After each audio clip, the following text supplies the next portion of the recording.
a very stream of consciousness thought, sent it to Karan, and I think 6-7 hours later he called saying I've already sent it to Alia, and I was really not happy with it. So Karan said, so that email was sent. I was like, why did you do this?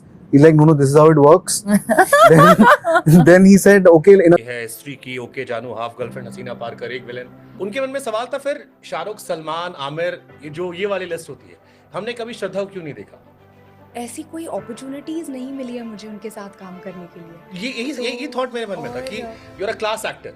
Opportunity पे होता है और ये पूरी तरह से depend.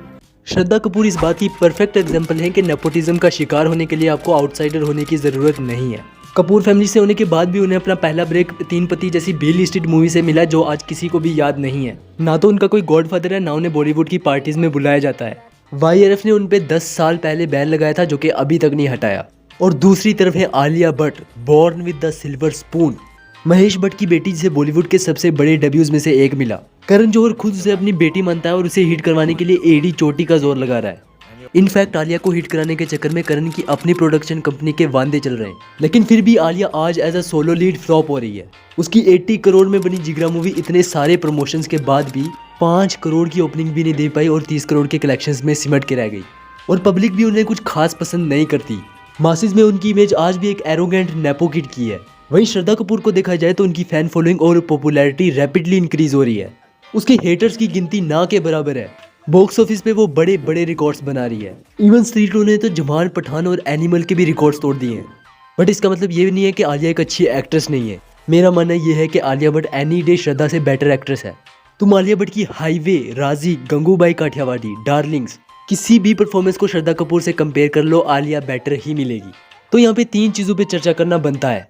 एक insider होने के बाद भी श्रद्धा कपूर के साथ इतना डिस्क्रिमिनेशन क्यों किया जा रहा है? इतनी अच्छी एक्ट्रेस होने के बाद भी आलिया भट्ट को लोग पसंद क्यों नहीं करते?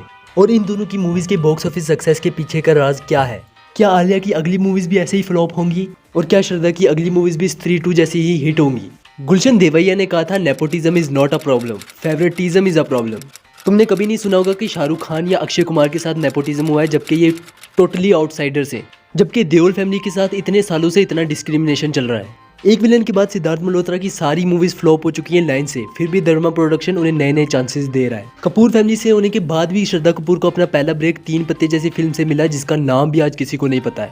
फिर किसी तरह उन्होंने YRF के साथ 3 मूवीज का कॉन्ट्रैक्ट किया, पर शर्त ये थी ये तीनों मूवीज कंप्लीट होने तक वो किसी और मूवी में एक्ट नहीं कर सकती हैं। पहली मूवी लव का दी एंड रिलीज हुई और वो फ्लॉप हो गई, और बाकी 2 मूवीज हिट होने की कोई गारंटी नहीं थी। बट उसी टाइम श्रद्धा को आशिकी 2 ऑफर हुई, जिसके सक्सेस के चांसेस 90% थे।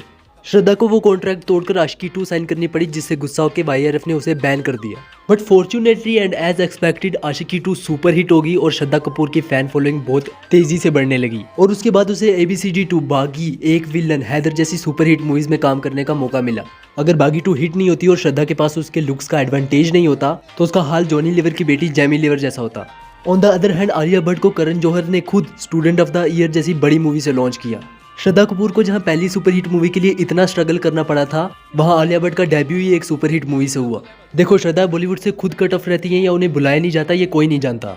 बट ये तो सब जानते हैं कि आलिया भट्ट को करण जौहर ने कितना फेवर किया है। पहले आलिया का इतना ग्रैंड डेब्यू करवाया, वो मूवीज जो आलिया के लिए बनी भी नहीं थी, उसमें आलिया को जबरदस्ती रोल दिलवाया। जस्ट लाइक जिगरा मूवी में आलिया भट्ट का कैरेक्टर पहले मेल होने वाला था, बट करण ने वो मूवी आलिया को दिलवाने के लिए कैरेक्टर का जेंडर ही चेंज कर दिया, और अब तो वो उसे बॉलीवुड की क्वीन की तरह प्रेजेंट करने में लगा हुआ है। और कॉफी विद करण के हर एपिसोड में वो आलिया भट्ट की खुद से ही तारीफ करके गेस्ट को उसके बारे में कुछ बोलने के लिए कहता है।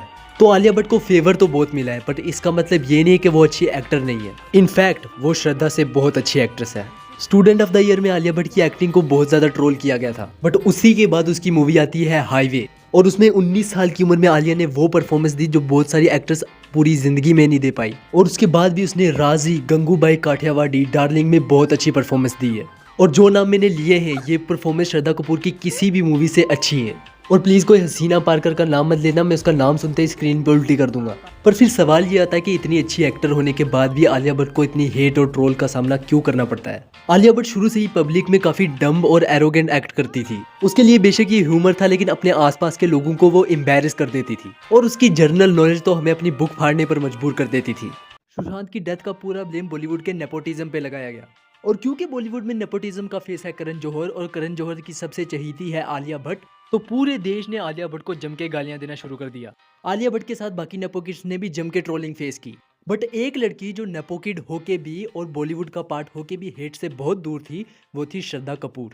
एक इनसाइडर होने के बाद भी श्रद्धा कपूर पे नेपोटिज्म के इल्जाम कभी नहीं लगे, क्योंकि Shraddha Kapoor completely self made है। करण जौहर की तरह उसका कोई गॉडफादर नहीं है।